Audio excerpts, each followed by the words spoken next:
Katibu Mkuu wa Habari, Utamaduni, Sanaa na Michezo na msemaji mkuu wa serikali Mheshimiwa Jackson Msigwa amewataka maafisa utamaduni na maafisa michezo nchini kuhamasisha wawekezaji kuwekeza kwenye fursa za utamaduni, sanaa na michezo zilizopo kwenye maeneo wanayoyasimamia. Mheshimiwa Msigwa ameyasema hayo Machi 30, 2026 wakati akifungua kikao kazi cha 16 cha maafisa utamaduni na michezo kilichofanyika ukumbi wa kimataifa wa mikutano AICC jijini Arusha. Kwa namna ambavyo serikali ya awamu ya 6 inavyoijali wizara hii na kuona umuhimu wake,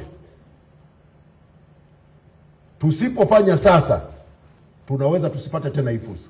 Yaani kuwa na rais ambaye anaweza kaacha Ikulu akaenda polini Serengeti, akaenda mlimani Kilimanjaro, akaenda kupanda maboti, akaenda sijui mitaani kwenye mabwawa ya amebainisha kuwa zipo fursa za kutengeneza filamu kuhusu tamaduni zetu, vituo vyetu vya michezo na mazoezi, pamoja na migahawa ya vyakula vya asili Tanzania, jambo litakaloendelea kukuza, kulinda na kutengeneza utamaduni wa jamii husika. Usibaki kila mmoja Tanzania the Royal Tour, hata Tanzania the Royal Tour. Wewe ya kwako Masasi the Royal Tour iko wapi? Kagera the Royal Tour iko wapi? Mimi natoka Songea. Kule Songea kuna mambo mengi kweli yamefanyika tangu enzi ya Majimaji.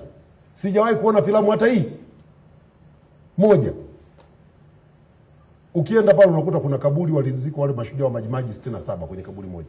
Kwa habari na taarifa mbalimbali, endelea kufuatilia Midundo Online Media.